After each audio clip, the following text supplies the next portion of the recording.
Hello students, આપણે આજે ઔદ્યોગિક રીતે કેટલાક અગત્યના આલ્કોહોલ છે જેની ચર્ચા કરવી છે અને ત્યારબાદ આપણે ઇથરની પણ શરૂઆત કરવી છે. સૌથી પહેલાં જે પણ ચર્ચા કરવાની છે એમાંથી મોટાભાગની વાતો તમે જાણો છો, છતાં પણ નોટ ડાઉન કરી લેજો, કારણ કે આ થિયરી તરીકે ઓછો ઇમ્પોર્ટન્ટ છે, પરંતુ એમસીક્યુ તરીકે આ ટોપિક ખૂબ જ વધુ મહત્વ ધરાવે છે. આવો શરૂ કરીએ. વાત છે ઔદ્યોગિક રીતે કેટલાક અગત્યના આલ્કોહોલ. ઉદ્યોગોની અંદર જે આલ્કોહોલનો ઉપયોગ થાય છે એમાં ખાસ કરીને મિથેનોલ અને ઇથેનોલનો યુઝ કરવામાં આવે છે.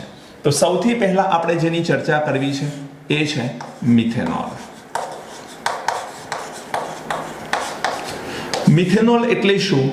તો મિથેનોલનું સૂત્ર તમને સૌને ખબર છે, CH3OH એ મિથેનોલનું સૂત્ર છે. આ મિથેનોલને આપણે વુડ સ્પિરિટ તરીકે પણ ઓળખીએ છીએ. વુડ સ્પિરિટ અથવા આને આપણે કાસ્ટ સ્પિરિટ ગુજરાતીમાં કહેવામાં આવે છે. વુડ સ્પિરિટ અથવા કાસ્ટ સ્પિરિટ તરીકે ઓળખવામાં આવે છે. આ કેવી રીતે મળે છે? તો આપણને પ્રાપ્ત થાય છે લાકડાના વિભંજન નિસ્યંદનથી. લાકડાનું વિભંજન નિસ્યંદન કરવામાં આવે તો આપણને વુડ સ્પિરિટ એટલે કે મિથેનોલ પ્રાપ્ત થાય છે. કરવાનું શું હોય છે? બહુ સિમ્પલ રિએક્શન છે. કાર્બન મોનોક્સાઇડ ગેસ એક તો આ લાકડાના વિભંજન નિસ્યંદનથી પ્રાપ્ત થાય અને ઔદ્યોગિક રીતે જે મેળવવામાં આવે એમાં કાર્બન મોનોક્સાઇડ અને 2 મોલ ઓફ હાઇડ્રોજન ગેસ લેવામાં આવે છે. આ પ્રક્રિયામાં ઉદ્દીપક તરીકે રાખવામાં આવે છે ઝિંક ઓક્સાઇડ અને Cr2O3. યાદ રાખજો બેટા, ઝિંક ઓક્સાઇડ અને Cr2O3 એ ઉદ્દીપક તરીકે અહીંયા ઉપયોગમાં લેવામાં આવે છે. આ પ્રક્રિયા હાઈ ટેમ્પરેચર અને હાઈ પ્રેશરે થતી હોય છે, એટલે 200 થી 300 વાતાવરણ દબાણે અને 573 કેલ્વિનથી શરૂ કરીને 673 કેલ્વિન તાપમાનના ગાળામાં. મતલબ હાઈ પ્રેશર અને હાઈ ટેમ્પરેચરે આ રિએક્શન થાય છે. ચોક્કસ ઉદ્દીપકની મદદથી પ્રક્રિયા થાય છે. તો 4 હાઇડ્રોજન, 1 કાર્બન અને 1 ઓક્સિજન ભેગા મળી અને નિપજ તરીકે આપણને શું આપશે? મિથેનોલ આપે છે. નિપજ તરીકે આપણને શું આપે છે? મિથેનોલ. આ કયા સ્ટેટમાં હોય? લિક્વિડ સ્ટેટમાં હોય. કેમ? એનું કારણ તમારે યાદ રાખવાનું કે આના ઉત્કલન બિંદુની કિંમત જે છે એ નોર્મલ ટેમ્પરેચરથી થોડીક વધારે છે, ધેટ ઇઝ 337 કેલ્વિન. એટલે આનું ઉત્કલન બિંદુ જે છે એ 337 કેલ્વિન છે. હવે કેટલાક પોઈન્ટ છે જે તમારે એમસીક્યુ માટે યાદ રાખવાના છે. પહેલો પોઈન્ટ, જો કોઈ પણ વ્યક્તિ આલ્કોહોલનું સેવન કરતો હોય અને જો એના આલ્કોહોલમાં મિથેનોલ હોય સેવનની અંદર, તો મિથેનોલના કારણે મિથેનોલનો જો તે અલ્પ માત્રામાં સેવન કરે છે, અલ્પ માત્રામાં સેવન કરે છે તો એ વ્યક્તિને અંધાપો આવી શકે છે. It can be blind. એને અંધાપો આવી શકે છે. અને બીજા નંબરની અંદર જો તે વધુ માત્રામાં એનું સેવન કરે તો જે તે વ્યક્તિનું મૃત્યુ પણ થઈ શકે છે. આ 2 પોઈન્ટ તમારે યાદ રાખવાના છે.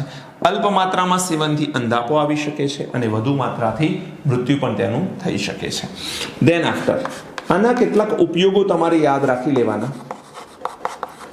કઈ જગ્યાએ આનો આપણે ઉપયોગ કરીએ છીએ? તો ઉપયોગોની અંદર 3 ઉપયોગ છે. એક,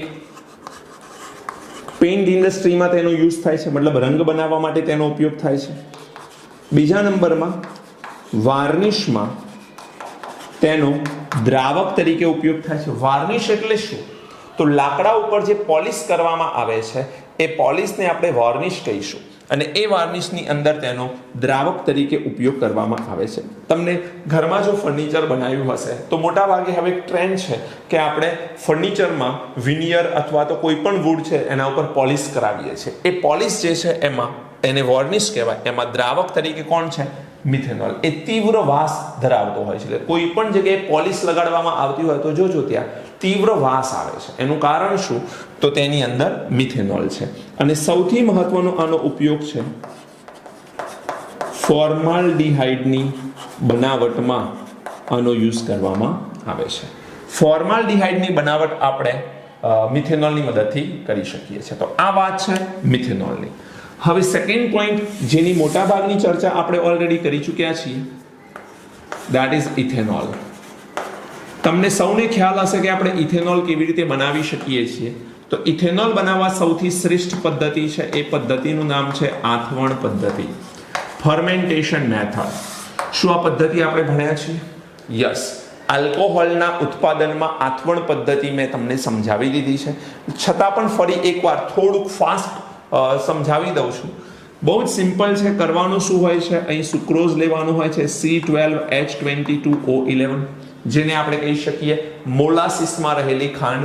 અને આ મોલાસિસમાં રહેલી ખાંડ જે છે એને ઇન્વર્ટેજ ઉત્સેચકની મદદથી આપણે કન્વર્ટ કરીશું C6H12O6 પ્લસ C6H12O6 માં.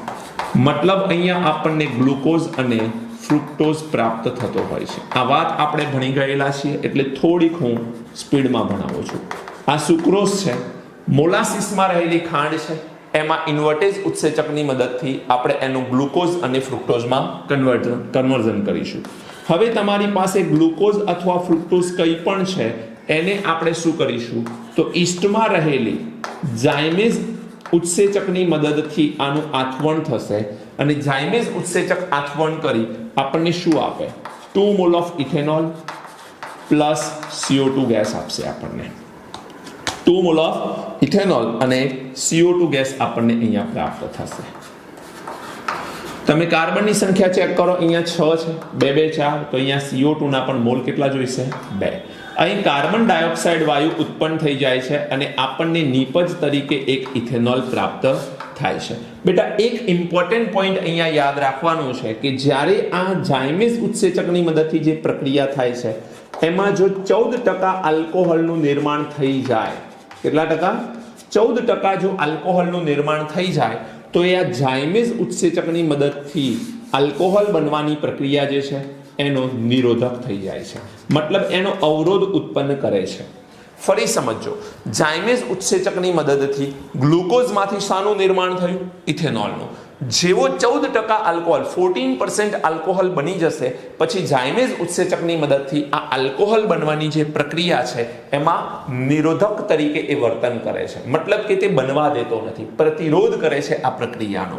અને જો આપણે આખી આ પ્રોસેસ કરવી નથી તો આપણે ગ્લુકોઝ અથવા ફ્રુક્ટોઝની જરૂર છે. ગ્લુકોઝનો સૌથી બેસ્ટ સોર્સ વિચારો કયો છે? ગ્લુકોઝનો સૌથી શ્રેષ્ઠ સોર્સ છે આપણે દ્રાક્ષ. અને દ્રાક્ષની વાત કરીએ તો દ્રાક્ષની અંદર ખૂબ વધુ માત્રામાં શું રહેલું છે? ગ્લુકોઝ રહેલો છે. હવે જ્યારે પણ દ્રાક્ષ પાકી જાય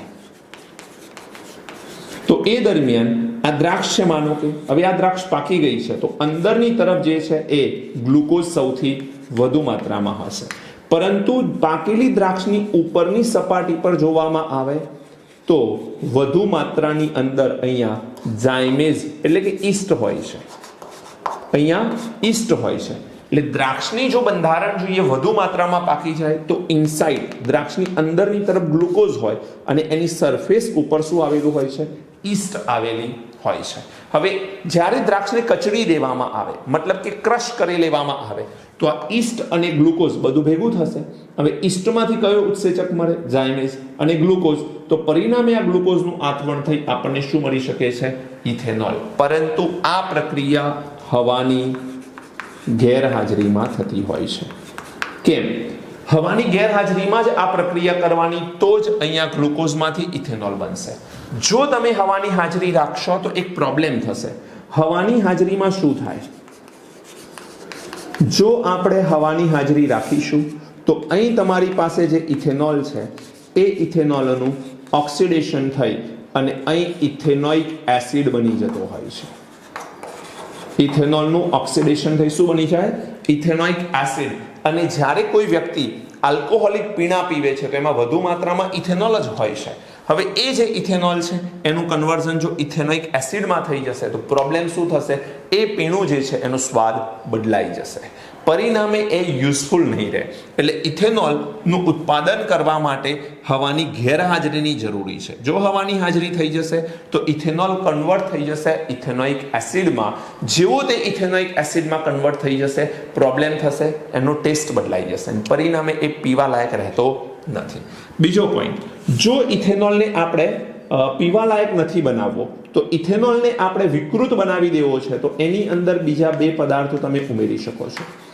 જો ઇથેનોલની અંદર પિરિડીન ઉમેરવામાં આવે અને કોપર સલ્ફેટ જો એડ કરી દેવામાં આવે તો ઇથેનોલ જે છે એ પીવા માટે અયોગ્ય બની જતો હોય છે અને આ ઘટનાને આપણે આલ્કોહોલનું વિકૃતિકરણ કહીએ છીએ.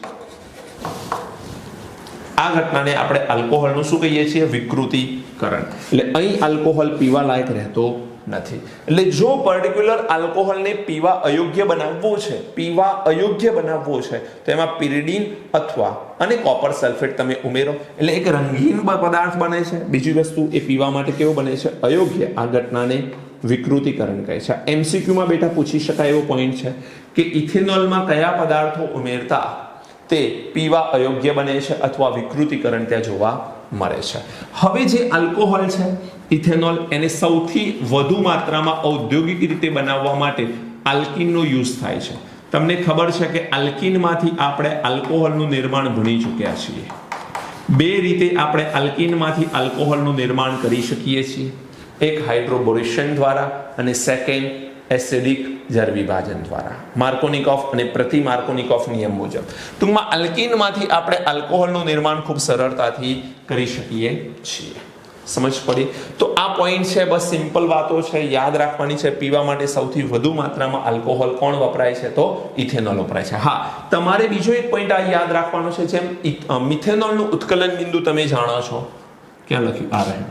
મિથેનોલનું ઉત્કલન બિંદુ કેટલું છે? 337 કેલ્વિન. એવી જ રીતે ઇથેનોલનું ઉત્કલન બિંદુ પણ તમે યાદ રાખો.